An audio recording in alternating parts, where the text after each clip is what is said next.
Hello students, welcome to the Team Curiosity e-learning classes. In this lecture, we will find the electric field strength which is denoted by capital E due to the charge ring at point P which is situated at a distance x from the center of ring.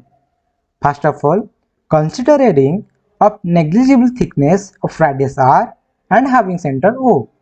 Let the q amount of positive charges are uniformly distributed throughout the ring. Now we have to find electric field strength at point P which is at a distance x from the center O, and for simplicity assume that x-axis passes through the point O and P. To calculate total electric field we have to follow some steps. That is, in step number 1, what we have to do is to find dE amount of electric field, that means very small amount of electric field at point P due to very small charge TQ. In step number 2, after finding dE, then integrate it for total charge capital Q. In step 3, after integration, then we must find out the direction of electric field at point P due to charge Q.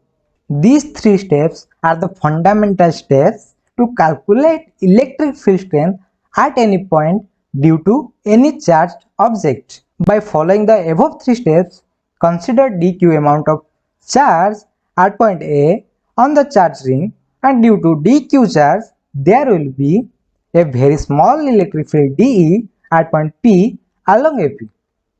As we know before, electric field strength at a distance z due to charge q is kq by z square, where k is equal to 1 by 4 pi epsilon naught, where epsilon naught is the permittivity of air, or you can say vacuum. Similarly, we can write electric field strength dE at point P due to the charge dq is k dq divided by z square, where z square is equal to r square plus x square. Again, I can write electric field strength dE as k dq divided by r square plus x square, and the direction is along AP. Make this as equation 1. Now resolve dE vector into both horizontal and vertical components.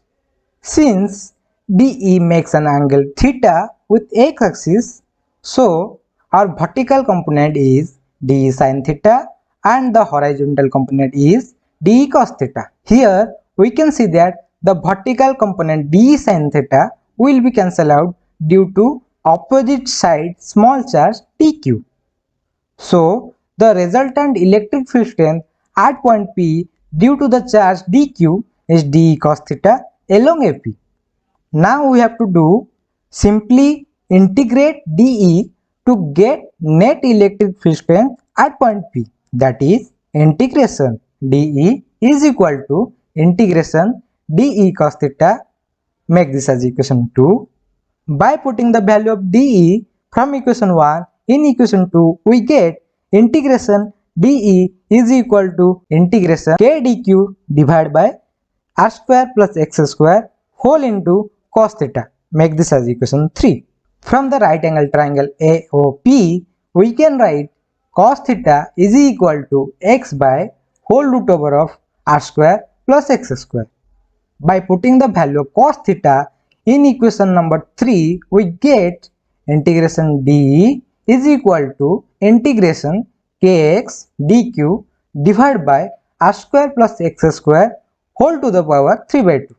Now putting proper limits to the integration, that is, when net charge q is 0, then the net electric field strength at point P is equal to 0. When net charge q is equal to capital Q, then net electric field strength will be capital E.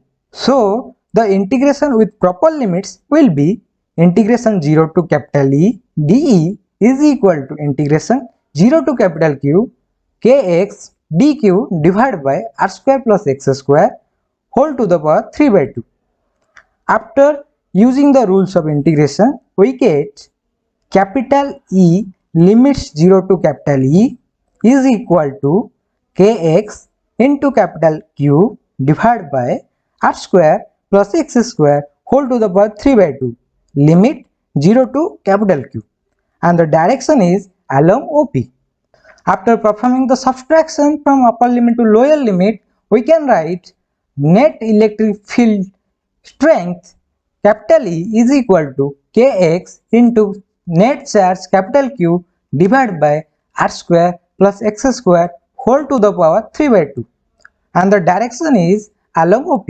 Hence, we can say electric field strength due to positively charged ring at a distance x from its center will be capital E is equal to Kx into net charge capital Q divided by r square plus x square whole to the power 3 by 2, and the direction is along the OP.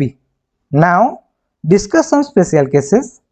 Case number 1 is, if the charge distribution is negative, then the electric field strength at a distance x will be remain same, but the direction will be reversed, and that is direction will be along PU.